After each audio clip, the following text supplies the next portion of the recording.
我必须坦白讲一句话哈，这个对于伊朗做某种程度的支持的话呢，美国不敢动手的话，就结果是什么呢？结果是中东地区就继续乱下去。请大家注意啊，就是你旁边的邻居啊，只要战争不打到你家来的话，他们乱对你来讲不是一个太大的坏事。这个当然讲这个话不道德了啊，可是实际上也是这种情况。所以大家看到说是我们基本上的话，如果说你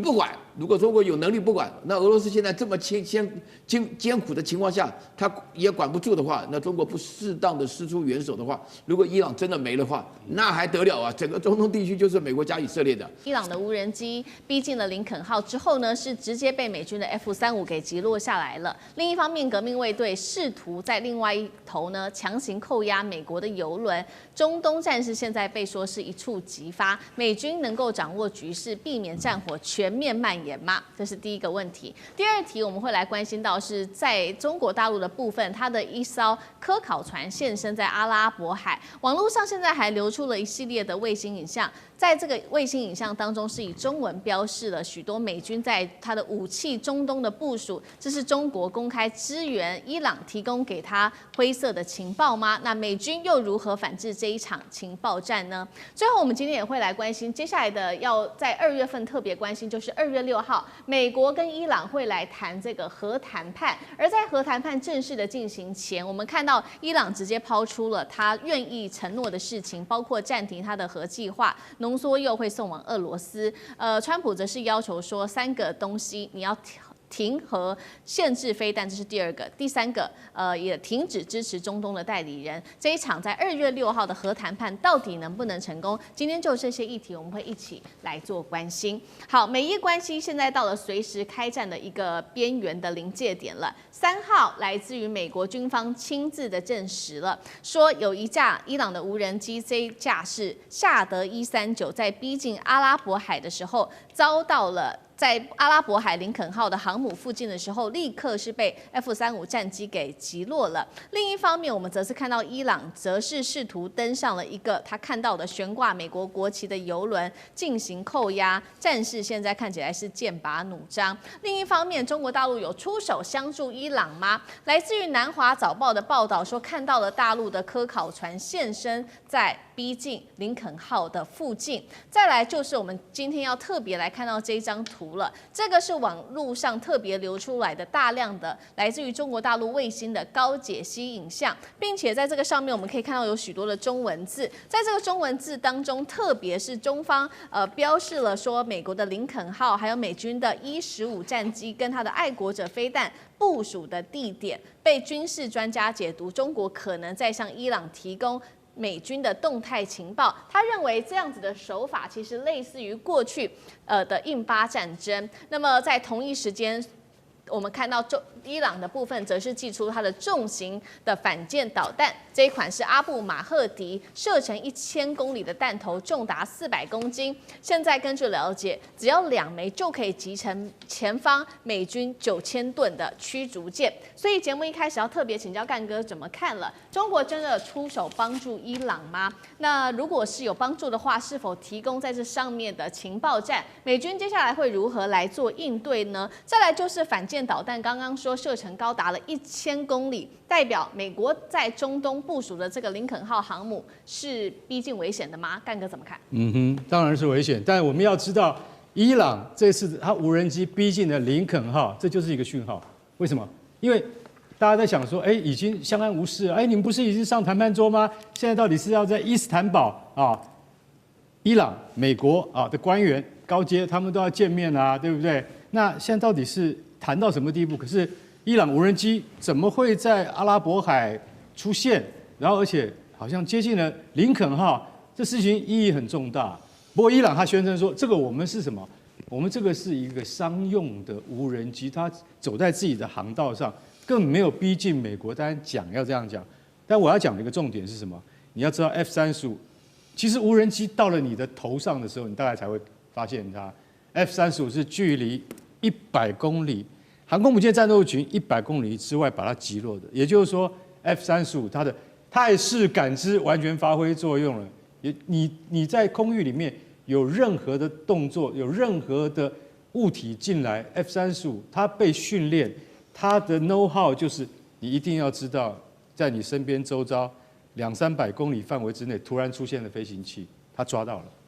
大家就知道了。美国的技术我们还是必须要认可的。他抓到了，他不是用眼睛看的，因为你看不见。他抓到以后，然后飞行员直接下判断这是无人机。为什么？因为它的雷达横截面要比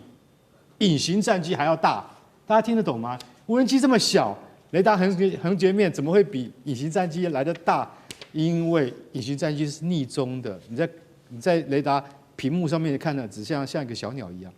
但是如果说是在那个无人机，因为无人机有螺旋桨，那个是非常不逆中的，他马上就判断这个是无人机，打。用怎么打？用 AIM-9响尾蛇飞弹打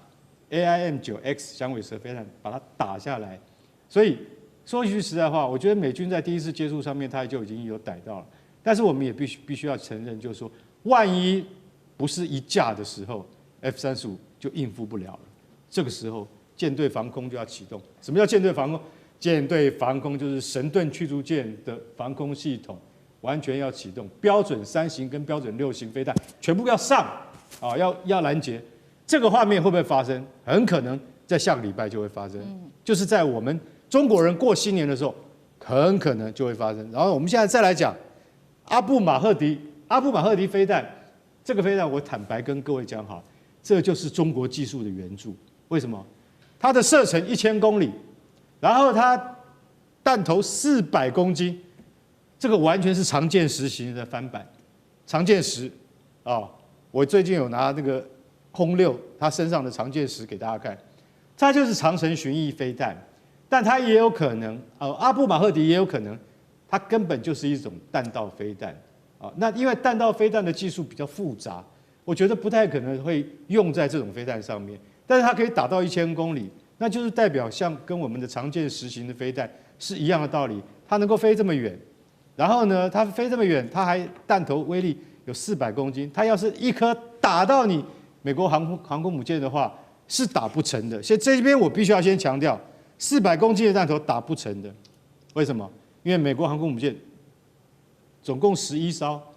每艘都是10万吨级的。你要2颗到3颗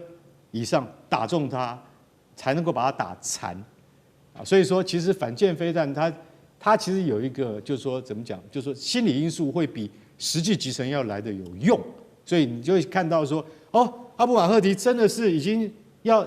他说你看2枚就可以集成驱逐舰没问题，但是你要打航空母舰没有那么简单。不过最重要的是目标或怎么获得，这里面绝对有中国技术的协助。所以我觉得，如果真的开战的时候，大家要小心了。如果伊朗真的能够逮到美国的航空母舰战斗群的话，中国在这后面一定出了很多力的。同样是中国的角色，特别请教苑老师怎么看？现在是说中国也有暗中提供伊朗在情报上面提供给伊朗，老师又怎么看？对，那个刚刚提到阿布马哈迪的这个导弹的时候呢，是伊朗拿出来，大家以前的话呢说的不多，但是这个非常有可能是中国的技术援助啊，然后这个俄罗斯当然也有一些提供一些帮助啊，但是这个整体来讲的话呢，就是分成了几个方面哈。第一个的话呢，我个人看法觉得说有中俄的联手啊，其实基本上是唱一场双簧给美国看了，啊，因为呢，他们之间的做的，大家的评估啊，就是美国没有这个能力，也没有这个决心啊，也没有这个理由要跟伊朗之间就是开战，更不要说是地面的战争。所以说，从这个角度来讲，这个伊朗的这个存在啊，目前这个情况下，这个策略是很明显的，就是让俄罗斯先走一步啊，然后中国本身呢在暗中资助，然后做什么事情呢？就是说呢，要做事情呢，就是他们整体来讲啊，就是希望中东的局势啊不要有伊朗的消灭啊，因为伊朗如果消灭的话呢，大家有没有听过一个名词叫抵抗之湖？就是说原来的话呢，就是伊朗的代理人战争，就是从一开始到从哈马斯一直到这个叙利亚到伊拉克啊，然后到了胡塞武装什么的，全部都是伊朗支持的。那这些的话呢，都陆陆续续被以色列加美国的联合作战的方式击溃，所以伊朗变成最后一个堡垒。因此在这种情况下，你说伊朗怎么可能没有中国跟俄国的支持？伊朗原来就是俄国的一个小老弟，俄国对伊朗的支持长期以来就是冷战中的一个重要标志。那再加上中国现在的话呢，它有3方面的理由。第一个就是伊朗的油是中国在买的。啊，那中国本身是一个能源缺乏啊，它各方面来讲，委内瑞拉也好，伊朗也好，中国都有买油。第二个的话呢，就是它的区域上，这个整个中东地区的话呢，大家可以想到，如果中东没有敢跟美国挑战的伊朗的话呢，那整个区域的话呢，就可以宣告以色列的胜利。以色列胜利对于这个整个伊朗国家，大家知道就是什么巴林啦，什么卡达啦，或者说是这个阿联酋啦，或者说这个沙特什么，都是一种奇耻大辱，所以搞得整个欧洲地区或者说整个世界地区的穆斯林回教徒，他们都会极端的反抗。所以在这个地区上要维持势力的均衡。然后第三个的话呢，我必须坦白讲一句话哈，这个对于伊朗做某种程度的支持的话呢，美国不敢动手的话，就结果是什么呢？结果是中东地区就继续乱下去。请大家注意啊，就是你旁边的邻居啊，只要战争不打到你家来的话，他们乱对你来讲不是一个太大的坏事。这个当然讲这种话不道德了啊，可是实际上也是这种情况。所以大家看到说是我们基本上的话，如果说你不管，如果中国有能力不管，那俄罗斯现在这么艰苦的情况下，他也管不住的话，那中国不适当的施出援手的话，如果伊朗真的没的话，那还得了啊？整个中东地区就是美国加以色列的，那以色列做事是非常狠的，对不对？至于说是川普提出来的条件呢，我觉得说废核跟废弹的话呢，都不太可能。因为现在的话呢，经过这一次这个俄乌之间的冲突以后，大家发觉乌克兰最大的措施就是十几年前把自己的核武器都不要了。所以任何情况，现在没有人敢惹北韩了，没有人敢惹，为什么？动不动就给你来一个，但是有浓缩又不用了，也不行，一定要有导弹。所以说前面两个，至于说代理人战争早就结束了嘛。现在伊朗呢，核设施的发展有了最新进度，加盖了它的屋顶，在它的核设施上面，并且说要这个有可能，现在专家猜测要重启核设施了吗？另外一方面，美军的航母则是逼近到门口去了，还有再来就是萨德系统包围整个中东地区，俄罗斯是否有暗中撑腰呢？今天我们就中东的核阴影逼近了，一起来做关注。好，赶快来看到是就在美军的航母战斗群已经到了中东的时候，我们来看到最新的这个是来自于卫星影像曝光了。当时这两个核武设施呢，遭到美军跟以色列的轰击之后的这个核设施，包括了伊斯法罕跟纳坦兹哦。现在说呢，本来以为它已经荒废了，但是看到这个屋顶加上了一个盖子吗？一个屋顶盖，所以呢，大家就在说，是不是他正在做快速的修复？伊朗是要抢救它剩余的核材料吗？看到这样子的一个状况，我们看到美军方面则是赶快出动了，包括它的 P8A 的海神反潜巡逻机之外，还有它的这个海神的高空无人侦察机，也频繁的出没，每天执行10到15小时长时间在这个地区做监控。伊朗说了，他不会退缩的，并且从1号开始，在荷姆兹海峡已经展开为期2天都是实弹的军演。我们来特别解读一下这个核设施为什么这个时候加上了屋顶。那美方呢？美军为什么还没有动手？是在等更明确有这样子的一个讯号，就是核设施慢慢做起来了吗？委员怎么看？我觉得舆论上很多专家也都是莫名其妙。以前说啊，伊朗被美军轰炸毫发无损，不是一堆专家这样讲吗？就毫发无损，你在抢救什么？都很好笑，逻辑上根本是矛盾的嘛。以那么样的地堡炸弹炸下去，不死也半条命。为什么？因为那个铀的提炼的离心机精准度要非常高，比我们那个什么那个高铁还要精准度还要高，还台积电还要高。为什么？因为它离心速度非常快，所以要稍有点地震的话，我们都要担心我们的那个台积电机器有没有受损。是那么重的炸弹打下去，光那个震波就会使这机器损坏。那你停顿了以后，确定我们很清楚，伊朗在这方面停工了啊，停工只是损害程度到，但是绝对不可能没损害。那你这种东西只要一停工就没法提炼，没法提炼就搁在那边了嘛。那伊朗到底在搞什么？加个屋顶啊盖，它可能有一些动作啊，不排除是抢救剩下的核材料，看还能不能从那个什么铀的离心机里面刮出一点残余的东西出来，那可能性是有的啊，但是。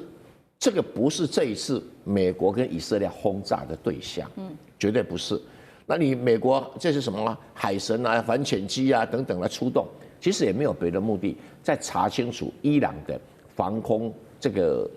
还有剩下多少力量，还查清楚伊朗的革命卫队到底部署在什么地方，还有在查清楚这些包括哈梅尼在内的有将近30个教士集团的头，你们到底人在哪里？你们都用什么方式跟其他人联络？从他们的通信这个状况里面去查清楚他们人在哪里。他找这个目的是何在？啊，这一次的美国如果出手攻打伊朗，只有一个，就是要动摇他政权。因为任何一个政权接受国外不断的轰炸，迟早就会垮的。因为他毫无反击的能力嘛。那你说哦，他会去打荷姆兹海峡？美国说你来啊，正好。他担心是什么？因为荷姆兹海峡有一半是什么？有一半是伊朗，因为中间有个小岛，另外一半是阿联酋了。你打吧，现在油价那么低，上涨对美国没什么坏处啊。所以很多逻辑上我们要先把它理清楚哈。那所以现在这个教士政权已经进入了满清末年。为什么是满清末年呢？因为这个教士政权基本上不是伊朗人。像哈梅尼本身是阿塞拜疆人，一票阿塞拜疆人控制伊朗的伊斯兰教，然后用伊朗的伊斯兰教来统治大多数的伊朗人，跟满清末年像不像？满族统治中国，大家都是汉族的这个德性啊。但是为了维持他的宗教政权的一个合法性，他就不断的用宗教理由啊，想要去攻击以色列啦啊等等。本来伊朗是跟以色列跟西方是非常好的。那就一来了，遭到打击。那他自己又经营不善，又贪污。如果以习近平的这个标准的话，哈梅尼早就抓去枪毙了。他是伊朗第一号大贪官。伊朗的石油收入3成进哈梅尼口袋，4成进入革命卫队口袋，国库只进3成。贪污贪到这种公开的一个地步。所以为什么伊朗的经济不断往下滑？就是这个贪污政权，那整天拿个经典在教训老百姓，女人不可以这样，不可以那，女人不可以上学校，玩这个游戏啊，他已经几乎就是退化到中世纪里面那种黑暗的神棍政权了。那美国当然要说，嘿，我什么时候治不了你，我趁现在来修理你，炸一次不死没关系，再来第2次，但是美国现在还没有动手，不必急。当时在委内瑞拉一直弄，我说会打，一定会打。大家说哦，怎么那么久还没打？放心，他等他用钱收买差不多，他就打。他就这个道理啊。就斩首是马杜罗，现在斩首的对象比较多，所以应该是比较真主党的模式。可是他现在最大问题是情报到底灵不灵啊？你看以色列打到真主党，知道有几个人在那边开会，啪嚓一下就一锅端了。美国有没有这个本事？你 CIA 有没有这个本事？有的话他就干了。而且再来就是他光一个航空母舰舰队不够啦。要轰炸这么多将近100个目标，你最起码什么要2个航空母舰？那川普说还有一个神秘舰队要来，我们大家拭目以待。川普你不要丢脸好不好？是好，所以说首先是美国的情报到底准不准，再来就是第2个航母什么时候到达，那美军才会针对于伊朗的这个教士政权来做出手，还同时呢锁定它的核设施。那我们现在看呢，除了川普说有一个神秘的航母正在前往中东之外，还有林肯号，再来就是五角大厦也在全面的铺设它的这个防空网。我们来看到几个重点，包括第一个是萨德飞弹连，第2个爱国者系统已经全面进驻在中东的约旦地区，还有科威特、巴林、沙烏地阿拉伯跟卡达。飞弹驱逐舰现在也完成了包围式的布建，2艘在荷姆兹海峡，还有几艘呢在阿拉伯海、红海跟地中海等等。那哈米尼也首度的针对国内啊，他说这一些示威者他们这个都是定调为政变的。那现在外界预估恐怕伊朗会有数万名的示威者被展开大规模的处决。哈米尼也对川普正式的放话了，如果你真的美国动手，会引爆全面的区域战争。怎么看美军的布局？舰长怎么看？现在我们看到的就是林肯号，它已经实际上在阿拉伯海了。那就如果说我们比照去年6月17号5月之锤行动的话，他们那个时候是有2艘航空母舰打击群的，一艘也就是尼米兹号，另外一艘是卡尔文森号。现在光靠那个林肯号一艘的确是不够的。我们从这一张图上，我们就可以看得很清楚啊。也就是其实现在这个林肯号的位置在这里，那但是呢，我们如果来比对一下东亚，其实没有其他的航空母舰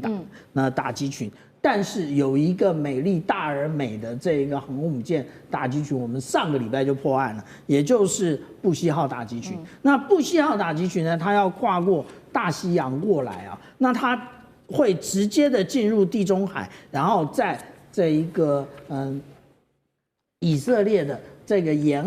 岸，因为其实以色列上一次的防空飞弹已经被打得差不多了，但它用航空母舰打击群呢，因为打击群的本身它就有这一个神盾系统，那个例如说这个伯克级的这种驱逐舰，它也可以来协防这个以色列的防空。那如果说我们对照上一次的话，上一次其实声东击西，也就是所有的航空母舰集结在阿拉伯海，但是真正的打击是从那个美国本土这边，从西边来的。那这一次到底是要怎么打？那我们现在还并不知道。但是其实这一次它要除了这一个有关于400公斤的这个浓缩铀之外，另外他要把这些政治人物一次的清扫干净。因为我们如果看上一次的话，那也就是第一个福尔多的这个设施被第二次攻击，被以色列攻击。为什么？因为以色列说你美国的这一个碉堡克星没有完全的摧毁，他就再来一次。那但是如果我们来看到美国的这一些那个国防情报局的人员说，其实上一次也没有完全的摧毁。那也就这一次呢，他最可能应对的是哪一个？是纳塔兹。那我们来看到这一个路易斯的这位教授，他长期的观测这一个有关于美国如何使用弹道飞弹，他就说之前那个攻击的纳塔兹是这个地区，可是呢，他们在靠山这里挖了一个更深的，也就是我们看到这一张更深的这一个地道，那也就是他们是不是已经从这边移到这边来了？至于说刚刚讲到有关于这一个它是不是盖屋顶啊？因为会漏水，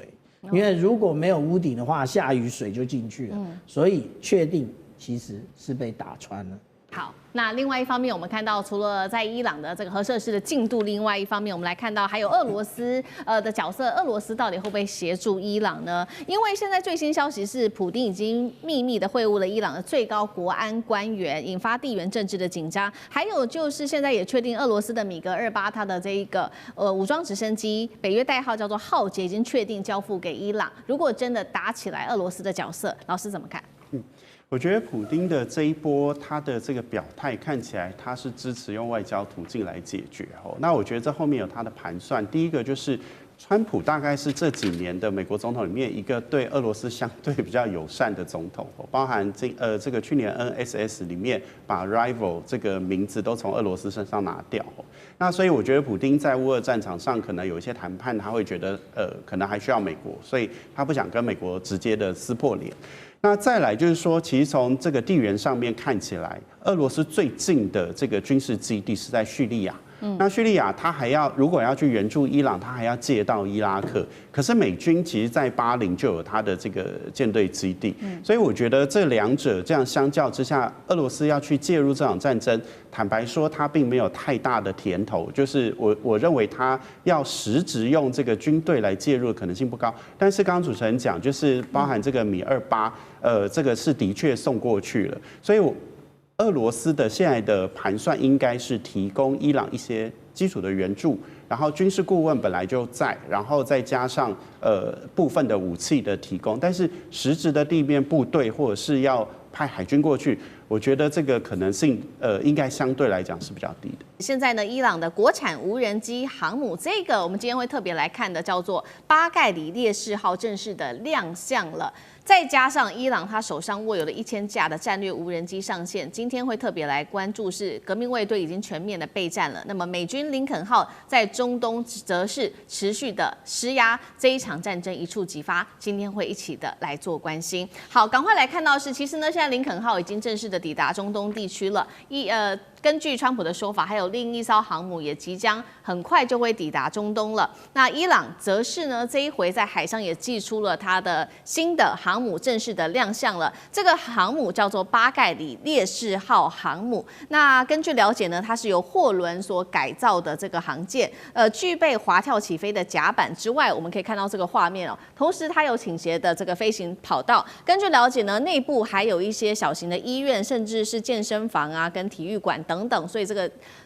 涵盖的面积其实非常大的。看一下它的小档案，长度240公尺，高21公尺，最多其实可以在上面部署60架的无人机跟30具的飞弹发射架，可以具备直升机的作战跟电战的能力。同时呢，我们也有看到刚刚提到的内部也非常的大，那可以配备的包括了地对地的巡弋飞弹之外，单独的作战平台也可以部署反舰飞弹，可以打击最远达到2000公里的一个目标。现在做了一个初步的推估，伊朗可能会想要用它的这个航母，也就是无人机航母，以自杀攻击的方式来攻击美国的林肯号航母。这个对决，等一下我们会一起的来做关注。伊朗除了有拿出它的航母之外，我们看到它同时也准备了1000架的战略无人机，正式的已经编列了作战的序列里面去，成为核心的打击力量，将是靠无人机哦。外媒这边也特别点出了，现在伊朗呢，他手上还握有8架的见证者无人机，日产量甚至达到400架，而且重点来了。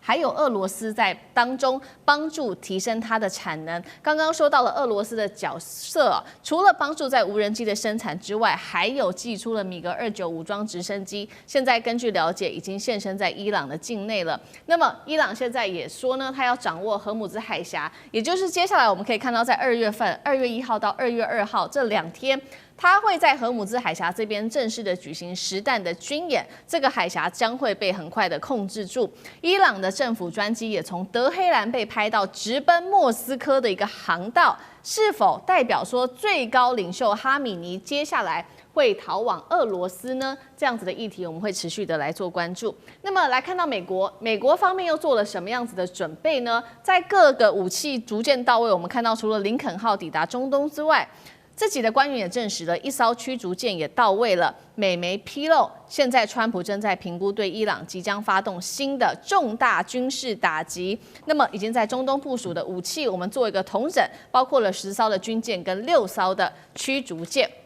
节目一开始，我们要请厉将军来带我们看，这个是国产的伊朗自己的这一个航母，真能对美军的航母造成实质威胁吗？如果说无人机蜂群真的正式的出手，接下来林肯号有没有办法防得住？将军怎么看？我觉得这艘这个用货船改造的无人机航母哈，如果真的是跟美国对峙来讲的话，可能撑不了30分钟就会被击沉了。那当然，伊朗我们看得出来，他一直想要所谓的这个采取一种不对称的作战哈，这个积极用它最强项的无人机。可是我觉得你用在这货轮改装上面，你知道我们很简单一个数据嘛，美军的这种鱼叉飞弹射程就300公里哈，虽然说你的反舰飞弹号称可以打到200公里那么远哈，到底可不可以，我们还是一个疑问。可是这个美军虽然说它的鱼叉飞弹300公里，可是它可以用空射型的哈。这个如果说美军用空射型的，它舰载机哦，这个 F-18战机带着这种空射型，那在2000公里之外击落你命中你这一艘这个无人机航母，事实上是轻而易举。另外，美军的鱼叉型也可以用潜舰来发射。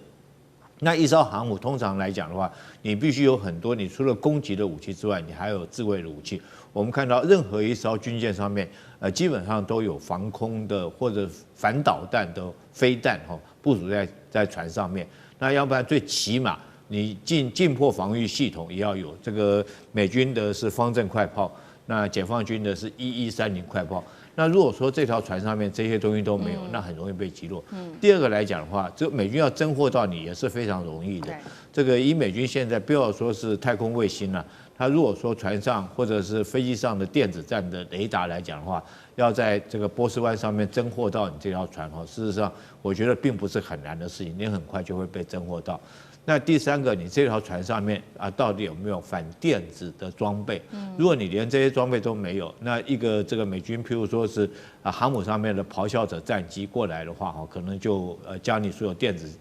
系统全部干扰到。当然，我觉得伊朗这也是没办法中的没办法说想用这种办法，可是这个确实很不切实际，只是流于政治宣传为主。那目前来讲，据我了解的，到今天下午最新的一个讯息这个美国虽然说林肯号航母已经部署在这个阿曼湾的外海，就阿拉伯海波斯湾的外海，在这边应该已经在那边就位了。虽然它将 AIS 关掉，但是今天有一个 AIS 的信号雷达又开了在什么地方呢？有一艘美军的伯克级驱逐舰，现在正通过红海这个苏伊士运河，它等于说是从这个地中海那个方向赶过去，所以美军不断的军舰在这方面增援这个地方。我个人认为，美军是想要川普是想要借着这个极限的军事施压，来迫伊朗来就范，来愿意上这个所谓的谈判桌，来谈所谓外交方面来做解决那伊朗来讲，目前来讲也没有说是完全关掉这个大门，外交的谈判他也没有关掉这个大门。但这场仗打起来，我觉得就美军来讲，也不见得能够占到便宜。虽然说他可以将伊朗打到元气大伤，可是他如果说不能在第一时间就将伊朗这个逼他就范来讲的话，那伊朗后续的反扑，甚至后续的力道还是很大的。对美国这个在中东地区的基地我们现在看到伊朗来讲，它的主要的武器就是导弹跟这个无人机嘛。那不管是对以色列或对美军在这个中东地区的基地，都会构成很大的威胁。所以我个人研判到最后这两个国家还是会走上这个谈判桌，来做一个用外交方面来做一个解决。那真的是开战的几率，我个人研判是不高的。好，所以我们看到美方现在正在做极限施压，所有的武器都已经集结在伊朗的周遭。那另外一方面，这个伊朗看起来情势紧张，是不是在这个时候也有跟俄罗斯有军事上面的合作呢？刚刚提到了说，哈米尼的专机现在有在猜测是否要往莫斯科的方向飞过去，难道他是要逃离这个伊朗吗？那同一时间，另外就是有被发现遏制的米格29现身在伊朗，这个俄罗斯的角色在这个时候是什么？是政治避风港，是战争时候的后援吗？我们也看一下米格29的战力，可以为这一场战争带来多大的助力？张将军怎么看？我认为这个哈米尼到莫斯科去它有3个意义，也是3大目的。第一个做战略移转，因为哈米尼如果留在德黑兰，留在伊朗，它是美国要去攻击的目标，就跟在委内瑞拉对马杜罗就是要去擒拿他。那现在他如果是哈米尼是伊朗的最高宗教领袖，也是最高领袖，他现在到莫斯科去了，战略目标到莫斯科去了。你在这边，你对美国对德黑兰还能够有这一方面的要去狙杀哈米尼，用一个外科手术式的斩首战吗？没有啦，你的目标已经跑到莫斯科去了。在莫斯科来讲是相对安全的，这是一个战略移转，因为哈米尼在哪里都会洞见观瞻，被以色列的摩萨德的情报组织，或者是美国的 CIA 中情局掌握，那就是讲的轰炸幕，就是那个地方，因为这个很容易被掌握嘛，因为他这个想要去隐蔽，躲在哪里？躲在指挥所，躲在地下洞穴，或者躲在碉堡里面，很容易被掌握，那就是被攻击目标。那他离开了，你怎么攻击？他人不在那个地方，所以这是一个非常重要的战略移转到安全的处所。第二个，实施战略沟通跟战略协调。因为伊朗需要买什么武器、什么装备，所需要什么的急需，透过哈米尼直接在莫斯科直接跟他们当局就协调了，不用再来来去去的了。这个我要买这个，这个要加强这个，这个要加强这个方面的交换，因为它是最高的，他直接在莫斯科就做了战略沟通跟战略指导，这是最快、最直接的。最高领袖在这个地方嘛，很容易就可以达成他的战略沟通的这一方面的目标。我们第3个就是一个。我们讲的保全战略象征，因为他毕竟是伊朗的最高领导人，那最高领导人是安全的，安全无疑的，这个政治符号、政治图腾就保全住了嘛。对伊朗这一方面的这个指挥体来看的话，没问题，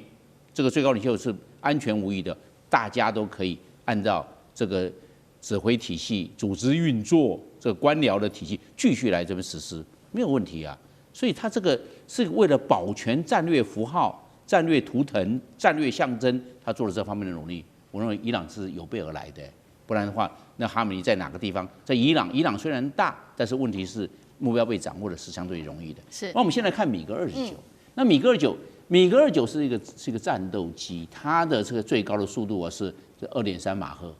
这个最大的航程我们讲的就是1500公里。但是问题是它是老一代的，那它老一代的话，现在都已经到达数位化的这种作战模式，或者是体系化、网状化的作战系统。那它这个能够有多少的这个我们讲到的抗干扰、电子反制的能力，我认为堪虞。因为再加上一个最大的致命伤，就是讲的伊朗的训练，因为它经过它那么穷，经过美国的这种武器禁运，还有经济制裁，它在这一方面是经过长期下来，对它军力的这种折损，跟它的训练来看的话，都会受到非常大的影响。尤其我们看去年2025年，这个以色列也包括美国的 B2 轰炸机对伊朗的这方面的轰炸，伊朗整个防空只管通缉系统也好，还有防空这个飞弹也好，防空火炮系统都没有发挥威力耶。那换句话说，它的系统空地整合的系统出了一个很大的问题。当然，俄罗斯也提供它的这个最新型的这米28的武装直升机，但是这是对地作战的，这个武装攻击直升机是对地作战的。那美军跟以色列如果不进入地面进入，这米28大概只能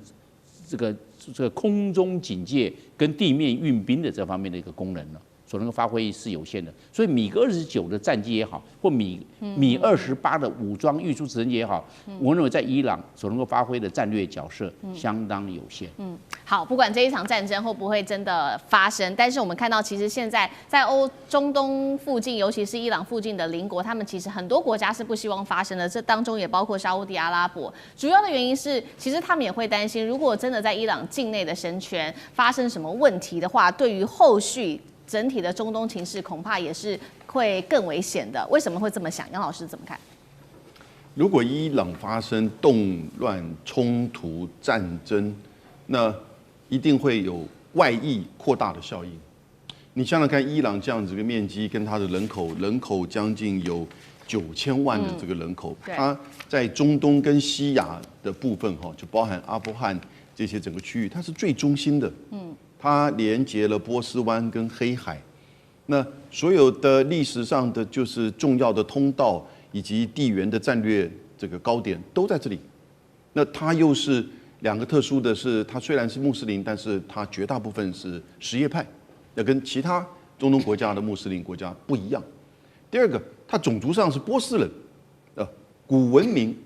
可是一直以来其实就以这个区域为主，跟其他的阿拉伯人种族上不一样。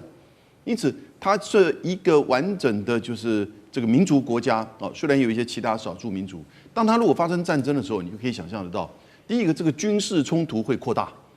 因为它可能会针对在这个区域有其他美军基地，或者是从甚至伊拉克、科威特、巴林，然后呢，卡达到就是阿拉伯联合大公国。都会变成他攻击的对象，所以这个军事冲突的扩大当然以色列也是一个可能的目标，这第一点的这个危险。那第二个就是这个恐怖团体，就恐怖攻击也可能会扩大，因为过去各位记得吗？从伊朗到伊拉克到黎巴嫩，然后呢到就是叙利亚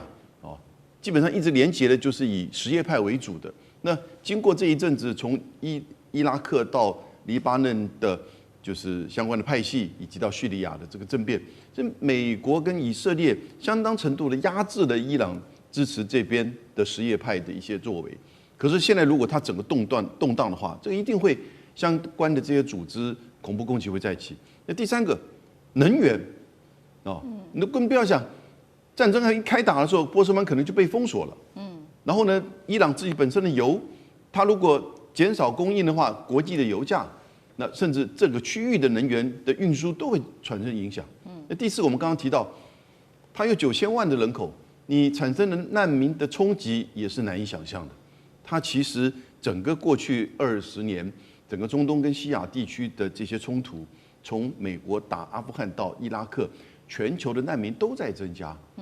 因此我觉得这几个层面，军事攻击、恐怖攻击、能源危机以及就是难民的问题，大概都会对这个区域产生严重的影响。我觉得美国大概也会想到这方面，然后这些区域的各国也会告知美国，你要警告可以，你要预防性的攻击，那是你这个尊重你的决定。可是你要采取全面性的攻击的话，其实那就可能会造成整个区域的混乱。伊朗现在内部的示威持续，大家也在看说美国会不会来救他们呢？美国是不是决定不救伊朗了？因为到现在仍然是看不到林肯号航母到达当地，而伊朗现在内部靠着各种的断网，还有电战系统跟无人机，让这个外面的世界完全看不太到内部的状况，代表现在科技已经站在伊朗的这一边，来对这些示威者进行镇压了吗？最后今天也会来关心美国这一次到底会不会出手呢？如果美国真的不出手，会不会等于就是让哈米尼的家族政权持续的续命呢？这个神权体制有没有可能再统治伊朗20年？如果美国不出手的话，对于整体中东的情势有什么样子的影响？大家又如何看美国在中东的政权呢？今天就这些议题，我们会一起的来做关注。这是最新消息，来自于英国媒体针对于伊朗内部示威暴动所造成的冲击的最新数字统计。他说，对这一场全国性的血腥镇压，死亡人数已经高达了1.6万人，是伊朗见证47年来最残酷的一次国内的清洗行动。而大家在关心的是林肯号到底要不要来救伊朗呢？目前根据了解，原本是停在南海的这个林肯号航母的打击群是已经正式通过马六甲了，现在预估已经转向印度洋，最快可以在3到4天之内就能够逼近波斯湾了。不过呢，在林肯号要航向这个伊朗附近的时候，美国华盛顿邮报在这个时候特别开酸了。他说，川普在这一次的伊朗的危机当中是第一次感受到了美国军力的极限。就算他说呢，美国开上了这个林肯号到当地，根本不足以压制伊朗。他如果一旦做这种全面的报复行动，更不要说包括了以色列跟阿拉伯的盟友也都要川普不要去打这一场仗，所以呢，现在伊朗内部就开始怀疑美国会不会就只是光说不做呢，引爆了伊朗示威者对于美国的全面不信任。而真实案例我们也要来看到，是川普先前不是说了吗？针对这些示威者，美国会来营救他们。结果我们看到内部有一个真实的故事，在这几天发生。38岁的这个伊朗示威者，他叫做希尔扎德，他是一名父亲哦。那原本他亲自参与这场抗议，就是认为说背后会有美国的箱艇。在这场示威活动中，他看到他的同伴一个个的倒下。当时伊朗的安全部队在向他开枪的时候，他甚至还相信美国很快就会到达，没有想到他最后身亡了，也没有等到美军的援助，留下了一名12岁的儿子，发生了这样悲惨的故事。其实，在伊朗有非常多的个案，我们没办法一一的报道。那节目一开始我们要来特别关心到，就是林肯号迟还没有开向伊朗周边，已经重挫伊朗人民对于美国的信任了吗？所谓美国在中东的军事存在，还剩下多少真实的威慑力？大使怎么看？对，其实这一次整个的这个暴动啊，伊朗政府多次对外说，他说这个就是美国跟以色列在外部策动，内部的反对派啊，那么里应外合的一次活动啊。那这个东西当然美国不会承认啊。不过川普讲了，这个中间啊，大概是个今年初开始，去年底开始啊，慢慢爆发的。其实爆发的原因主要是经济，因为伊朗的这个物价、通膨跟它的汇率啊，三者都变得非常的好糟糕，那让伊朗老百姓这个生活上感觉到大不如前啊，前景也不好。所以呢，开始是从伊朗德黑兰的大市场大巴扎开始的。那个有几个商家开了贴了标语，然后这些一开始就从这里开始，那结束也在这里结束。因为最近有一个大陆的一个在这个伊朗的一个做学问的一个学者，他最近刚回到大陆，有人访问他那个情况，其实他的感觉是伊朗从头到尾没有失控，可是他看到的大部分都是德黑兰地区。它有的时候有高有低，可是他在伊朗见到的这种群众运动来讲，规模是中等的啊。那问题就是说，伊朗这个这一次呢，不是只有在德黑兰有这个抗议事件，伊朗30几个省一半的省份通通动起来了。那这个动起来就变成有人说，就是说这可能是有组织性的，有组织性。尤其你知道，伊朗这个靠近库德族的地区，有库德族的分离主义运动，长期跟伊朗中央政府在做对立的。那另外还有就贝鲁兹的部分，也是有贝鲁兹分离主义，那长期在跟这个伊朗中央政府做对的。那当然这些地方它本来就是有组织、有目标的一种反抗中央政府的作为，当然动乱会比较大。那所以大概差不多有30几个省中有一半，通通有这个所谓的示威抗议事件。那可是另外一个角度看，就还有一半没有事啊。对，伊朗是有120万平方公里、9000万人的国家，所以这次事件的话，就是说星星之火可以燎原，可是它并没有燎原。那这个过程中呢，美国一开始川普总统给予他们的资源是非常非常强的，可是是口头上的。对，可是军事行动有没有动？没有动。为什么呢？因为12月底、1月初的时候，这个事情开始的时候，川普那个喊话，西方社会对于伊朗内部的反话，对于他们的支持是非常非常强劲的。包括在那个美国已经度过了将近半个世纪的巴勒维总统的儿子、巴勒维国王的儿子巴勒维2世，也开始积极喊话，说你们必须不要放下武器，你们要继续这样子你们才可以达到你们目的，不断的喊话。那西方媒体也帮他们一起造势啊。那可是呢，到了1月8号，这个事情可能是比较严重的时候，这个教士政府他们就开始要断网。一断网之前，川普就说：“你们如果要开杀戒的话，我就要派军队去了。”然后那个时候才派这个林肯号往这个中东方面去。可是呢，没有多久，川普就说了一句话，川普说：“他们打电话给我们了。”意思就是说，教士政权打电话来了。这个我当时觉得就是一个给自己下台阶的，也就是说情势现在控制了，那些在内部再怎么样，在街头上抗争的人，你们不要怕他们政府已经跟我们美国人直接在讲了。那一方面也是给予这些在街头上抗争的一种精神上鼓励，另外一方面的话，他也是找一个台阶下，并不是说我没有行动，我们支持你们，让你们在街头抗争，结果你们现在可能会被歼灭的时候，他总是要有一些说法嘛。那个说法就是说，我们已经怎么样跟你们的政府联系上。那可是这个事情1月8号以后，这个伊朗政府就革命卫队上街头，大肆捕人呐，而且那个时候死伤有人说2000，有人说4000，BBC 讲的最多 ，BBC 当时讲2000人，可是美国有人权团体说大概500多一点人，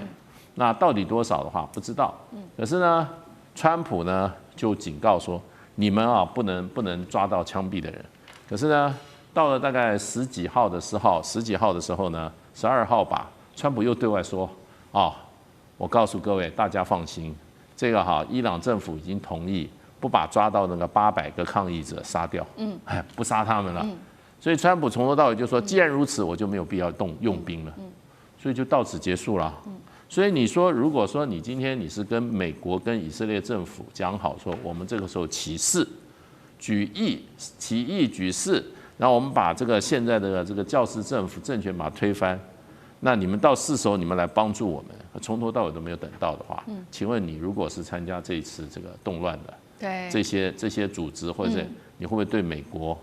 对以色列，如果说他们就跟这个伊朗政府讲的是他们这2个国家在幕后策动，你会不会产生很大的一种挫折跟一种失望？对，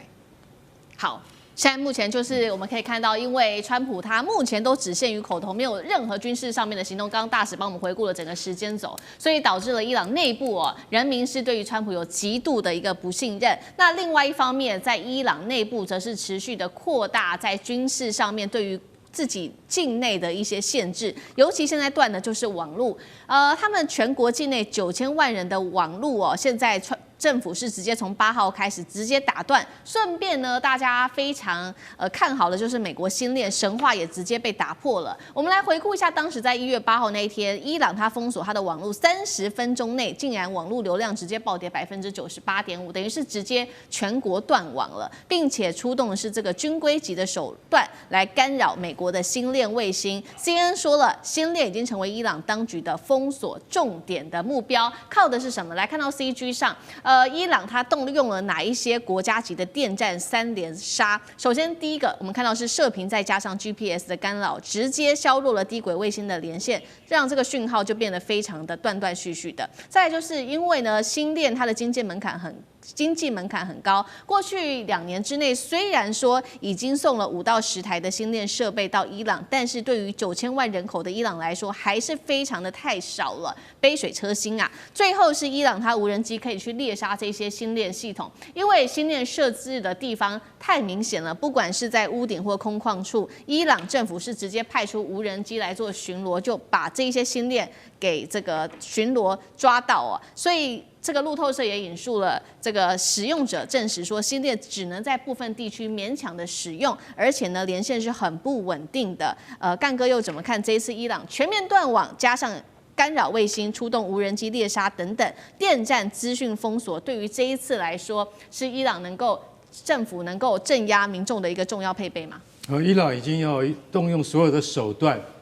要把星链 Starlink 给摧毁掉。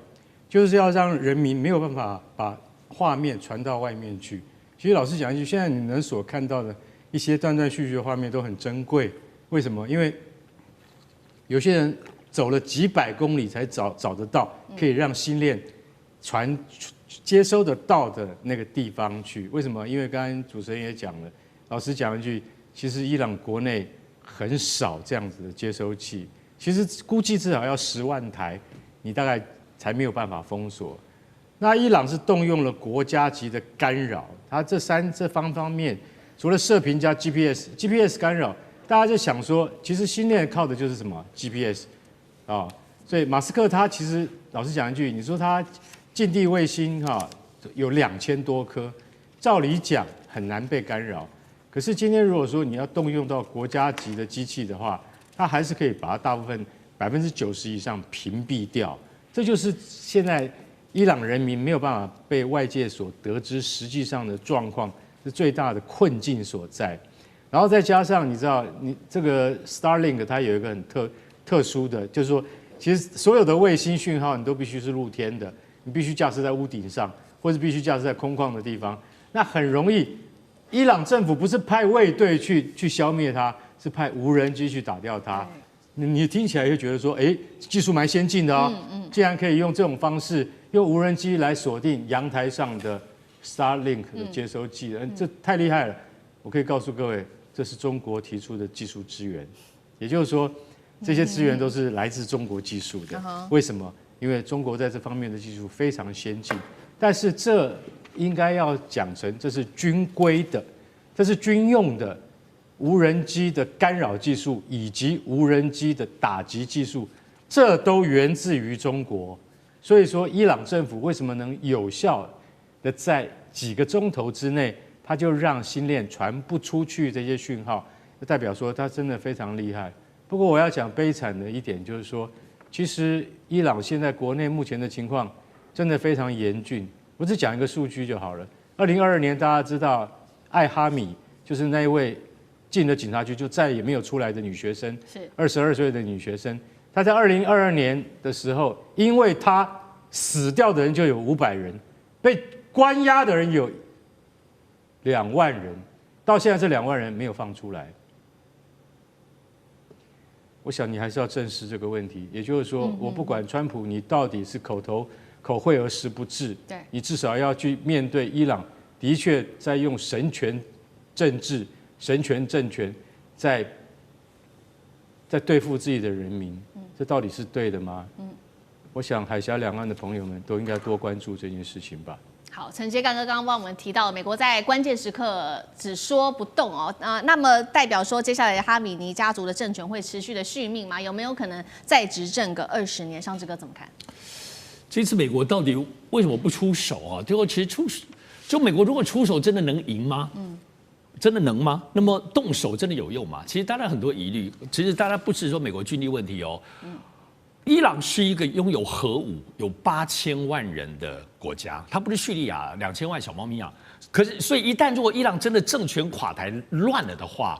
到最后关头，核武这些东西的技术是会流到恐怖分子。所以这次我们在思考这些政治跟军力的计算里头，其实还要思考这些像核武生成的问题哦。所以伊朗到底能不能乱？而且要知道，其实伊朗长久以来就是它是不是外力能够轻易摧折把它打破的？因为它跟所有的政权政治不一样。第一个，它是穆斯林；第二个，它在伊朗的政权有它所谓的这种类似由宗教维系着政治。政治的核心不是我们的民主政治或者什么选民投票、民众投票，它是宗教的信仰作为核心，它是一个大家长制。整个伊朗8000万人，你最后看这个国家哈梅尼，它其实是一个难以想象，自古以来的大家长制，到现在都没有断绝的一个独特的政治体制，所以不是我们现在在估算这种西方喊话能够做的。所以，而且要知道政权的垮台这件事情其实是很微妙的。大家以为就打没有，其实我觉得海明威有一句话在这次 BBC 的评论里头有提到，它叫做